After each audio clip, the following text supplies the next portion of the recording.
I just went outside. It's absolutely pouring down. Really? Yeah.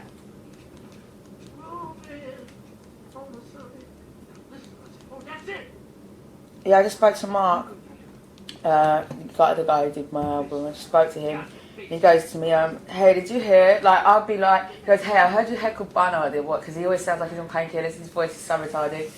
Like, you actually think you're either on painkillers or you're a bit retarded. He'll be like, hey, Amy, it's Mark. Like, you're weird.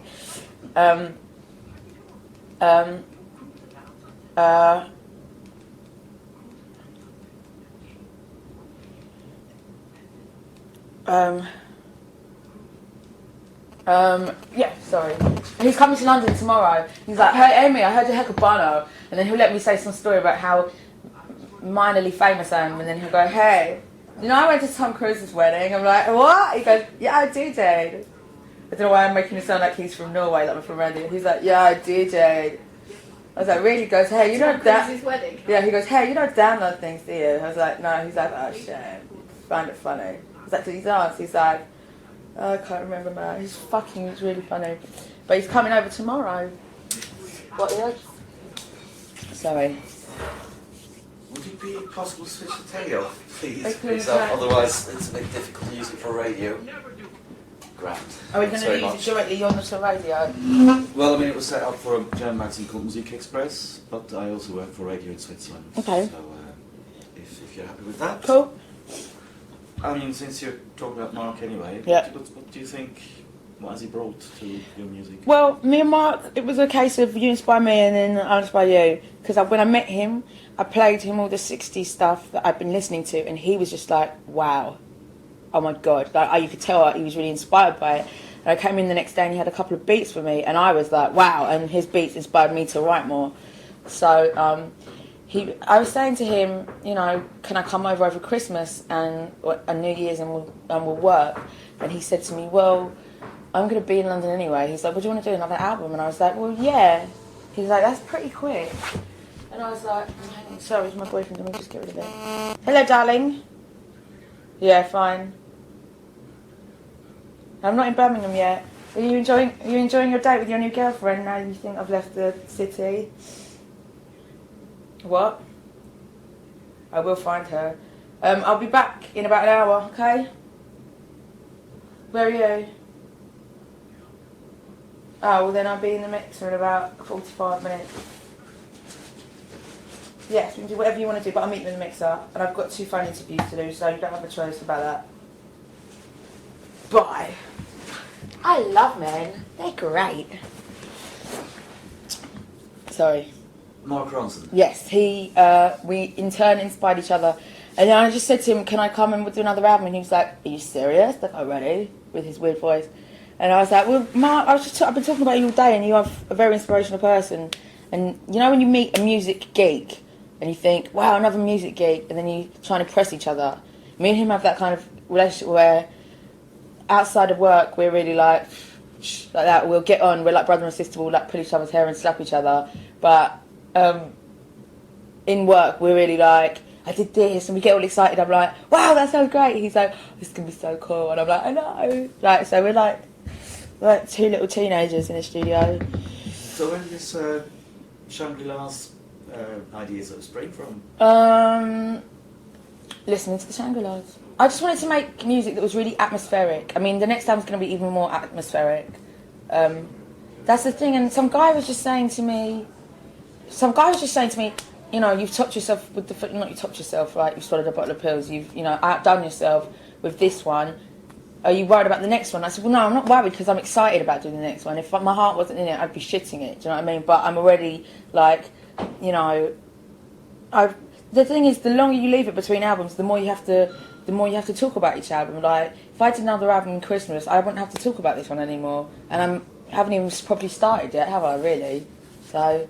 Well, would you like to have albums out quicker? Yeah, definitely. It took me... Like 60s? Well, it took me a while to get my head around a lot of things, get my life back, fall in love, lose it, you know, blah, blah, blah. It took me a long time to do that, so, you know, this time since my album's been out, a lot's happened in my personal and and professional life, or professional doesn't really matter because I'm not going to be writing about that. But a lot's happened in my personal life, so I feel like the next album is just going to write itself. Like this album wrote itself. Yeah. But, I mean, for the first album, you weren't listening to the Shangri-Las then, were you? No, I was just listening to jazz. What made you discover the Shangri-Las? I think I had a compilation, a 60s compilation, one of their songs was in Lead of the Pack. And then I was out with my ex-boyfriend, George. I was out with George, and I didn't have any money, and we were walking around Selfridges, and I was going, buy me that. Like, I was being really cheeky, and he was like, do you want it? I'm like, I don't know, yeah. And he got me a couple of Shangri-Las CDs, which was really lovely of him. So it's down to him in a weird way. Thanks, George. It's the best thing he ever gave me, apart from syphilis. No, it was, yeah. It's like, I forgot that he got me my first Shangri-La CD. But I love their stuff. Yeah, I love the way, when I say my next album's going to be more Shangri-La-y, I mean, it's going to be more, not necessarily more, well, the sounds are going to be more dramatic. There's going to be less keys or not keys, there's going to be set instruments. Basically, there's going to be nothing on the record that my band can't play. And I'll get men backing vocals in, rather than, oh no, I won't, because I'll do that, because the Shangri-Las. But, and it'll have a lot more sound effects. Basically, all I'm going to do is have bass drums, guitar, keys, me, and backing vocals. Like them, do you know what I mean? And I don't even know if there should be horns on it. The horns are very nice on this one. Thank you. Thank Mark. He's a genius. Yeah, no strings, no nothing like that. So, strings are also very nice. Well, I hate strings. Mark actually, when I heard the finished one, Mark was like sitting at me, like looking at me like that, like waiting for me to go. Mark, I hate it, and throw things at the wall and go, "What have you done? You've ruined my life." But I was like, "I like it," and he's like, "Do you?" I was like, I really like it. Well done, Mark. You brought me round to strings. Well done. Some bizarre names amongst your string players, though. Well, yeah. Just the double-barreled ones. I can't. There's one guy. I was reading my sleeves because I didn't know I had to do it separately because I was backwards and forwards. I was reading the sleeve, and the guy playing guitar and all the Mark stuff is called Binky Grip Tight. I was just like, what? I was like, who is Binky Grip Tight? And Mark was like, he's a very nice young man. And I was like, yeah, it's going to have a lot. Well, the key thing that's going to be different on this album, and prominently different, is I'm not going to say it today. I'm being guarded. But it'll be very dramatic. I shall look forward to that. Cool. But what is it you think that suddenly so fascinated you about that kind of sound, Shangri-La's kind of sound? Because it's very different to what we're used to hearing. Well, I like it because I fell in love with someone who I would have died for, and it reminded me so much of them old songs where I just related to all them songs, about someone who died for, and they used to write songs about how their boyfriend Jimmy loved the girl more than they loved their bike, but then they died on their bike, and why didn't you die for me? It's just so, I just love it. It's really, Are we making a mistake when we sort of read all the lyrics as personal lyrics? I mean, do you set them up as little stories that have nothing to do with you? No. Is it all to do with you? It's all to so many. I don't write songs, generally. I don't write songs because I think, they're going to love this. I write songs because I'm like, fucked up in the head, and I need to put it on paper and then write a song to it and sing it loads to feel better about it and have something good out of something bad.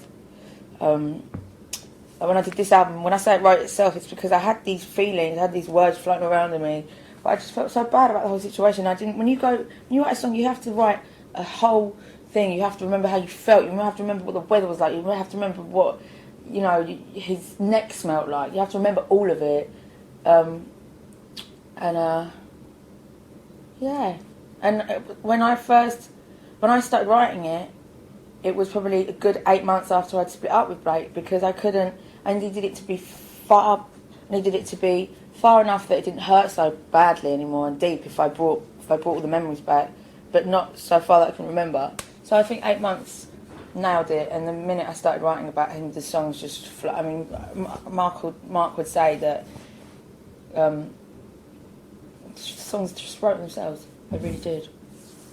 So, I mean, do you sometimes wish that you had a less spectacular emotional life, just to make your life quieter, or do you kind of worry that if you actually had a more peaceful life, Yeah. you might run out of inspiration for songs? Yeah, I do worry, yeah, that I don't worry, I don't want a peaceful life, I can't deal with it. I think I stayed at my boyfriend's mum's house in the country for 2 days. By the end of it, I was like that. I need like a pool table and I need, you know... Too much fresh air. Yeah, I mean, it's boring. All people do in the countryside is like shoot things and eat them. That's all they do. And it's like, I need a gym, I need, you know... I need a gym. I need West Indian restaurants. I can't live without Caribbean food. I would die like in a week. I would just die. And a good mixer. And a good mixer. I didn't realise that was still going actually. I went. Been there in ages. I went in the pub. When while I was on tour. I had about 2 weeks and then I had a day off. And I literally got off the bus. I think I left my bag in the bus. I got off the bus, I got on the train, I got off the train and I pelted it down the platform, ran into the pub and I was just stood in the pub like this. Touching, like, holding onto the walls, going, I'm back. It's fine. And then my little friend Richie popped his head out from over by, he was like, Amy! And he was like, Mummy! And I was like, Richie! It was like, because, I mean, in Camden, I'm about in Camden so much that I've got loads of friends that, you know, don't look after themselves, so I'll go around to their houses and cook for them, and they all call me Mum. And Richie was just like, Mummy! I was like, Rich! It's great. So what do you cook them? I mean, my friend Boo is the only one who gives me any trouble because he's vegetarian. But he doesn't give me trouble. What he does is he makes me think more about what goes with the meat rather than the meat. You know what I mean? So I make it good for him. But what depends. If I'm at home and I've got time, I make Caribbean food. If I make like coconut chicken or something like that. But if I'm... Saltfish and ackee? I can't make that, it's too hard. I could try. But the thing is, because my boyfriend is a chef, most girls would be like... Or most girls he's been with have been like, I'm not cooking. No. Or they've been, don't come in the kitchen. Or I'm like, baby, how long should I do this for? And he's like, you know, just do it, leave me alone. I'm like... So I'll cook it, and he's someone as well because he cooks. When he tastes it, you can see him like, like that. And it's also, you know, whereas my old boyfriend, I make them like a lamb shank, and they'd be like scoffing it, and then they go like a lovely bit of steak, and you're like, oh, you fucking idiot. Like Blake was so much like that, but Alex as well, because you think up new things. Like he'll be like, what should I make tonight? He'll go, why don't you try such and such? I'm like, no, let me think. And then I'll be like, let's sit for 10 minutes, just think about what compliments work, and then I'd go, right, I'm going to make this. And he'll go, oh, I like impressing him. He's good like that. But if you were wasting away and I was to cook you dinner, my speciality is probably meatballs. Because that's quick, you can do meatballs quickly, and boys like that. Not quick food, but they just like meat, you know, standard, not bog standard food, but not nice, you know. Or it's my 5-year-old's favourite dish. Really, meatballs, can't go wrong every time. And what else? There's but just chicken. I'm good at chicken. It's all I eat really is chicken. I don't even eat meatballs anymore. Actually, I had some yesterday, I think, the day before. How do you think your Jewish backgrounds have sort of influenced your attitudes and what you do? I don't know if it's to do with being Jewish, but my nan, who wasn't particularly religious at all, my nan, her strength and her perseverance and her, I don't know, like, there's Jewish traits. I mean, if anyone else said this, they'd be like, oh, how dare you? But, there's Jewish traits such as being tight with money, which I'm ridiculously the opposite. Like, my boyfriend is just going to have the best Christmas of his life. I've bought him he won't find out, will he? I've got him like a cutthroat razor, proper razor, which is probably how I'm going to die, by the way. I've got him like a really nice ceramic bowl and brush to go with it. I got him this little bear that is dressed like a gondolier, and when you press his foot, he goes, "Oh, solo mio." He goes like that. It's the stupidest thing you've ever Did he find that? seen in an airport of all places. It's just it's ridiculous. Excellent. And loads of DVDs. Yeah, it's Lucky Boys Christmas. So, did you listen to any sort of like what's his name, John Soane's kind of? Who's that? Or is this New York sort of saxophone player? But he runs a label called Tzadik, and he has a whole. It's a series of records that he puts out, modern Jewish music, and it's people playing versions of T-Rex songs and stuff. Oh, that's like really that. cool. And it's a really interesting mix of stuff. So I thought you might have looked into that. That is funny. I'd really like to look that up. But no, I don't. So stuff like being typed with money, the stereotypes I'm not, and guilt all the time. I don't feel guilty about anything. I've got the most. I don't know what it is. What's the word? Like hedonist? Is it hedonism? When you just don't care. Everything. Yeah, you don't care. Yeah, I'm very like that. I'm not outrageously like that, but I'm like that. So, I mean, you mentioned a moment ago that you went off the rails for a bit after the first album. Was that to do with anything that came out of dealing with the music business? No, I didn't care. It was all like water off a duck's back.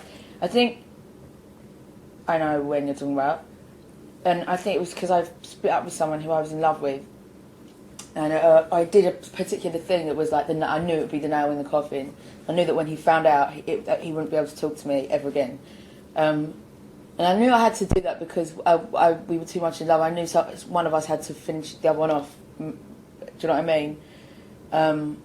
Because we just broke each other's hearts repeatedly.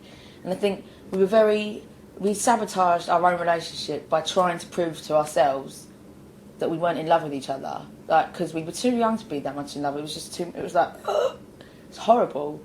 And as we've both got older, we still can be friends and we go out and it's like nothing's different. But we're not so like, when we met each other, we were just like, hi. Like every, but when I am with him, like a minute feels like an hour, if everything like slows down and it's lovely. And that's lovely. And I wrote a whole album about it, and I did. When it finished, I went nuts. Like I went absolutely mad. I was the most reckless. I just went mad. Really. What was the turning point? Was there a moment when you said that's far enough? I've got it. Oh well, when they tried to make me actually go to rehab. But the actual turning point when I was alright with it was when I started writing the album about, and when I started writing the first song about Blake. The other songs just wrote themselves. I really was on a roll with that one. So was that? I mean, there's a lyric there somewhere that during the day it's fine because you're working. It's when you're by yourself in the evening that it's that the sort of situation that you found that working was a really good way of keeping yourself sane. Well, just being busy. I'd wake up and like clean my house furiously, like toothbrush on the tiles job like that.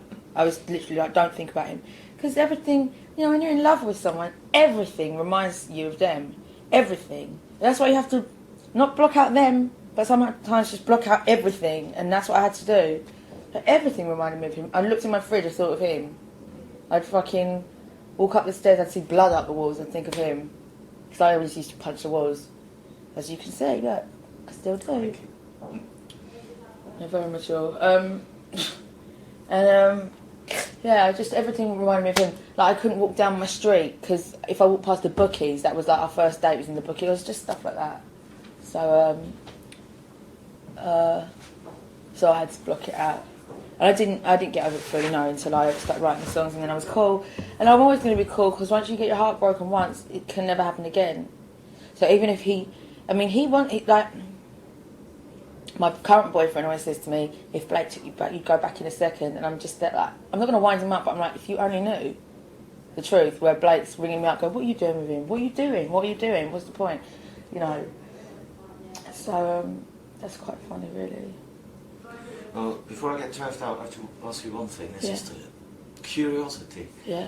There's a thing there on the leaflet, people who are reading books in bed or something like that. That was a joke. What's that? Yeah, that was a joke, but it just escalated. My friend Gilbert, who made it up, because I heard one time I overheard him going, you know what I really like? Reading in bed. Like, and I was like, that is so cute, because he's just like about this big and he talks like this, doesn't give a fuck, mate, like that. So I was like, yeah, but did I just hear that? He was like, what? I was like, do you like reading in bed? He was like, yeah. And I was like, I was like, let's start a club called the People Who Read in Bed. I love reading in bed, let's do it. And he was like, all right, Amy. And I was like, can I be the secretary? And then there's this lovely old fella, this old pisser called Kev in the pub. I was like, Kev, you be the treasurer. He's like, all right, Amy, I'll be the treasurer. Like, he's just really cool.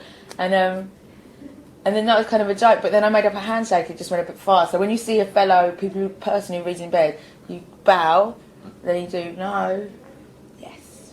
That's the hand. I made it up. It's so stupid. Well, the first time I did it, I walked in the mixer. I was like, Gilbert was just like, you weirdo. So what do you read in bed? I don't read in bed anymore because I have to be drunk to be in my bed. My mattress is shit, and I hate it. I was sleeping on the couch last night, and my boyfriend was like, "Come to bed." I was like, "No." I don't know what we were around about. I was like, "No, I'm not coming to bed." Why? That bed's shit. But we've got a new bed delivered now.